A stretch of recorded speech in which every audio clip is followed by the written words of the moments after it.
We're gonna start breaking down this bag of clay, and I'm using Nara porcelain. So we're gonna take this back to this station back here. Curt is behind the camera. He's kind of adjusting things. Thank you. Well, I didn't say thank you to Curt yet, but thank you, Curt, for hosting me and having me here. I know it probably breaks up your day, but he was gracious enough to have me come and present in his studio and then put all this stuff on his learning platform. So thank you, Curt. You're awesome. Of course. All right, so the first thing I wanted to say is I start with a full bag of clay and I break down the whole bag because that forces me to throw all these pieces. I think with anything, you need repetition and you need to, you need that practice. Whatever you're doing, whether you've done it 100 times or you've just started, you still need that repetition and that practice. And in that repetition and practice, you are able to adjust small things to be more proficient or efficient at what you're doing. So I'm going to break down this whole bag of clay and then we will get started. So I start by throwing it on the ground or dropping it on the ground 4 times so that it moves the clay around and gets those kind of molecules all jostled up. So I'm going to do that really quick down here. And the important thing is that every step that you're doing, you're trying to like do it more efficiently and the best you can. So when I pull the bag off, I actually pull it out so that the clay on the inside that's stuck is going to go back into the bag of clay when we put it back together. So I unbag it, flip it over, and then I peel it off like this. All right, this is important because we're gonna put it back just like this and kind of seal it all up later. So now we don't have clay bits on the outside of the bag, like if you did it that side. So those things help because you don't want a dusty and dirty studio and you want to keep the clay where the clay is. So here's our 25-pound bag of clay. I'm going to use a string tool that doesn't have another loop on the other end so I can pull this through. This is just a wood tool that has fishing line on it. And I use this in my classroom because it's cheap to replace. So I'm going to cut all the way down to the bottom and then cut all the way down to the bottom. Now I have 4 towers and they're roughly equal. And I kind of loosen them up. And what I've found is a pound or 1.5 pounds are good weights.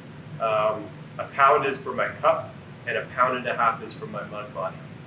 Now, of course, there's weights in between. You could do 3/4, you could do 1.25 pounds. That's all kind of dependent on your skill level, the size of the mug that you're creating or the cup that you're creating. So eventually you'll figure out what that is, but start with 1 pound and then also 1.5 pounds. You could do 1 pound, 1.25 pounds, but I think that small of a difference is not enough really to see. So 1 pound, 1.5 pounds. So what I'm going to do is break down a couple of these, and I'm using a scale.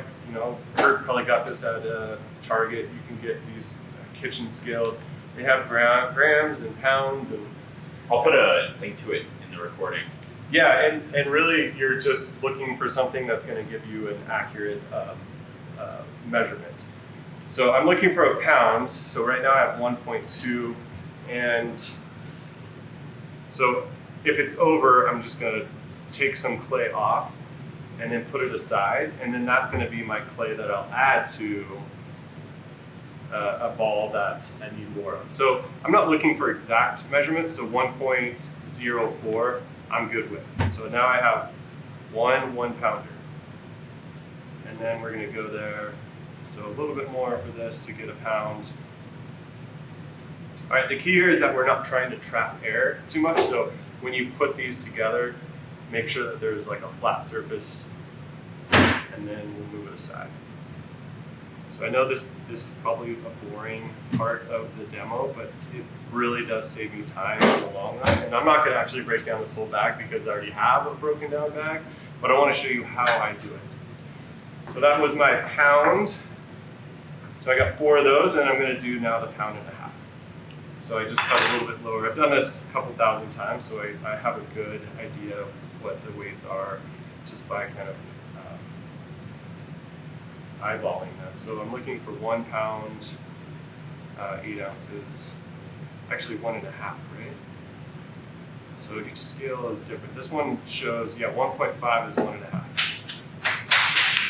So the other thing I'm going to start doing is balling this up. So you throw it into your palm and it becomes a sphere. You can also just hit it against the table like this if your hands get, sometimes when you slap them together they get a little ouchy. It hurts. And I'm going to try to keep these on the same level.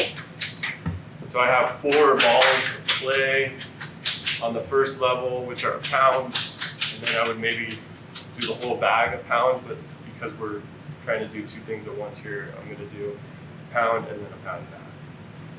So this one's exactly 1.5 pounds. All right. So here we go, 1.5 is 1.5 pounds.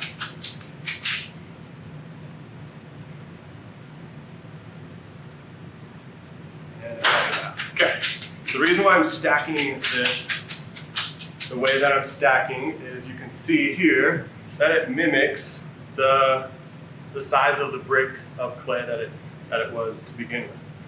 So I'm gonna just act like this whole thing was a ball of clay. I'm not gonna spend any more time doing this, but when I put this back, remember that the clay should stay inside the bag. And I'm going to put it back over it, tilt it on its side, and then if I'm doing this like that day, I'll just take it over to my wheel, which I'm going to do now, put it to the side, lean it on its side, and then use it right from the back. So I'm not going to use this one, so I'm going to twist it, and then throw that twist tie back on there. And I'm twisting it 5 times. Why? Because 5 is a cool number. And so I'm just gonna leave it like that and move it aside.